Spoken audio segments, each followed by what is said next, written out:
I stood there, the youngest billionaire in the room, clapping for my own $2.3 billion exit, while my phone stayed silent on the marble table.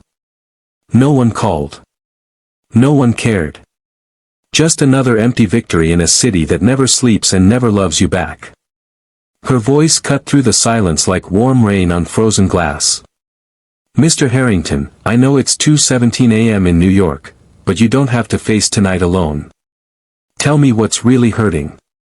In that moment, the lonely CEO of Harrington Tech, a man who could buy islands but couldn't buy one real conversation, fell hopelessly in love with a woman whose face he had never seen. This is the story of how a single voice saved him, and how the world tried to destroy them both. Alexander Harrington, 36 years old, walked out of the glass tower on Fifth Avenue carrying a $2.3 billion check in his briefcase and a hollow ache in his chest. The board had thrown a lavish party, crystal flutes of Dom Perignon, models laughing too loudly, investors slapping his back. Yet when the elevator doors closed, the silence screamed. His penthouse on Central Park West waited with its marble floors, original Rothkos, and zero signs of life. He poured himself a Macallan 25 and stared at the glittering skyline. Another acquisition complete. Another zero added to the fortune.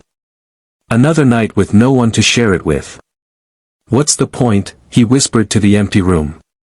His inner voice answered bitterly, you built an empire so no one could ever leave you. Congratulations, Alex. You succeeded. At 2:03 a.m. he did something he had never done. He dialed the customer support line for his own company, not the executive hotline, the regular one regular people used. He expected the usual robotic menu. Instead, a soft, steady voice answered on the second ring. Tech Care Support, this is Emily. How can I help you tonight? Her voice carried the faint accent of someone who grew up in a small Pennsylvania town, warm, unhurried, like honey over gravel. Alex froze. He had called to complain about nothing. Now he couldn't hang up. I don't actually have a technical problem, he admitted. A gentle laugh. Then you must have a human one. Those are my specialty. What's weighing on you, sir? For the first time in years, Alexander Harrington told the truth.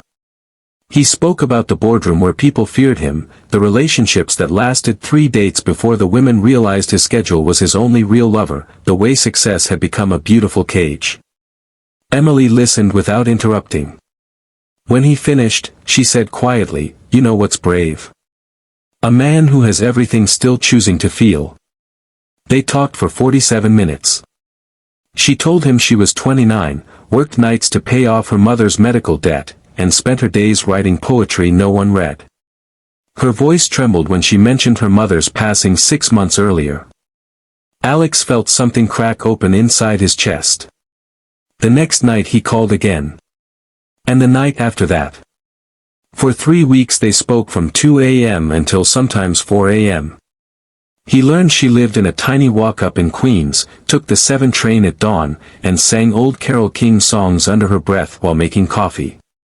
She learned he had once been a scared kid from Ohio who coded his first app in his grandmother's basement after his father walked out. One night he asked, Emily, would you ever let me hear your real laugh? Not the polite one you use with customers. She hesitated, then laughed, full, bright, unrestrained. It sounded like home. Alex began canceling late meetings just to call her. His inner voice, once cold and sarcastic, now whispered hopeful things, she sees you. Not the CEO. You. On the 23rd night, he made a mistake. During a tense strategy call with his executive team, he accidentally left the line open while dialing Emily. The entire boardroom heard him say, hey, it's me. I needed to hear your voice before this bloodbath of a meeting. Dead silence. Then laughter. Then whispers. By morning the story had leaked to TechCrunch, lonely billionaire CEO secretly calling customer service girl. The headline went viral. Twitter erupted. Memes flooded timelines. Someone found Emily's LinkedIn. The public humiliation was swift and brutal. Reporters camped outside her apartment. Her boss called her in at 7 a.m. and fired her on the spot for bringing negative attention to the brand. Emily stood in the rain outside the call center, soaked, holding a cardboard box of her things, while strangers shouted questions about whether she was sleeping her way to the top. Alex saw the footage on his phone while in a black SUV heading to a keynote. His stomach dropped. He had exposed her. The woman who had saved his darkest nights was now being torn apart because of him. He canceled the keynote. Drove straight to Queens. Found her sitting on the stoop of her building, eyes red, holding a half-written poem that began, "Even the richest man can break the kindest heart." "Emily," he said, voice cracking as he knelt in front of her. "I'm so sorry. I'll fix this. I'll make them pay." She looked up, rain mixing with tears. "Alex. I don't want revenge. I just wanted to talk to the man behind the voice. The one who told me he was scared too." He took her hands. "Then let me be that man. Not the CEO. Not the billionaire. Just Alex. Let me earn the right to stand beside you." She searched his eyes for a long moment. Then she whispered, "Okay, but we do this honestly. No money fixing everything. We fight together." The next weeks were war. Tabloids called Emily a gold digger from the night shift. Comment sections were vicious. Alex's own investors questioned his judgment. During a tense board meeting, one veteran partner sneered, a CEO distracted by a customer service romance. "Maybe it's time for new leadership." Alex stood up slowly. "You know what I built this company on? Listening. Really listening. That's what she taught me in the middle of the night when none of you were there. If that makes me unfit, then take my resignation. But you'll lose the heart I just rediscovered." He walked out. The board ultimately backed down, but the damage to Emily's life was real. She couldn't find work. Her landlord raised the rent. Alex wanted to pay everything. She refused. "If we do this, we do it right. I'll find my own way." So they built something together. Emily started a small podcast from her tiny apartment, Midnight Voices, where everyday people called in to share their loneliness. Alex used his platform to promote the first episode without any corporate polish. It went viral for all the right reasons. 10,000 listeners the first night. 50,000 the second. People cried on air. People felt seen. Alex began showing up in small ways. He took the 7 train with her at dawn just to hold her hand. He learned to cook terrible pasta in her kitchen while she laughed at his expensive suits getting covered in flour. He read her poetry out loud, voice shaking on the vulnerable lines.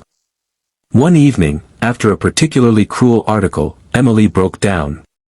"They say I'm using you. They say I'm not good enough. Maybe they're right."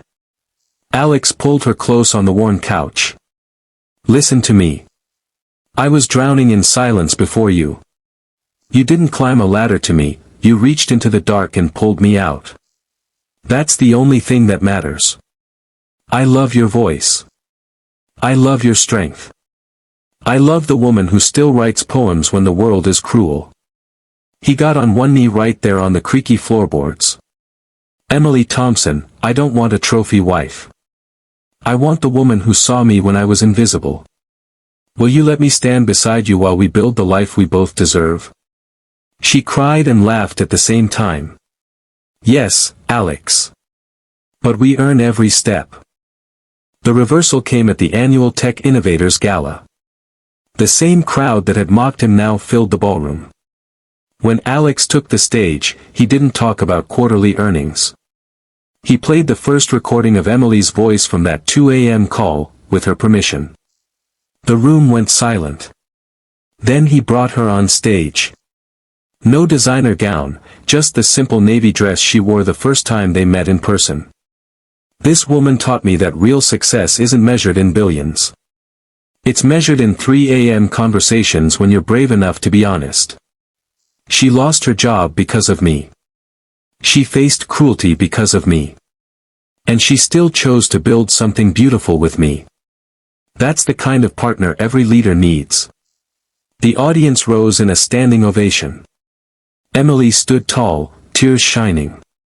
Later that night, she launched the Emily Thompson Foundation, a nonprofit offering free mental health listening lines and poetry workshops for people who felt invisible. Alex matched the first $10 million but stepped back, letting her lead. 6 months later they stood on a quiet beach in Maine, far from the spotlight. Alex had proposed again, this time with a simple ring he had designed himself, a small diamond surrounded by tiny stars, because she had once told him her voice came from looking at the stars when life felt too heavy. They married in a small ceremony with her old neighbors, his grandmother, and the night shift workers who had once been her colleagues. No paparazzi. Just real joy. Alex's inner voice, once bitter, now spoke with peace. You didn't buy love. You earned it, one honest midnight conversation at a time. That if you're watching this and feeling unseen, exhausted, or like success has left you lonelier than failure ever could, this is your story too. The person who truly sees you may not arrive in the way you expect. They may come as a voice in the dark, a stranger on the other end of the line, or someone society says is beneath you. Don't let pride, money, or fear keep you from reaching back. Real connection is earned through honesty, courage, and choosing each other when the world tries to tear you apart. Your voice matters. Your pain matters. Keep speaking into the silence. Someone, somewhere, is waiting to fall in love with the real you, before they ever see your face. You are not too broken, too late, or too ordinary. You are exactly who someone needs. Start tonight.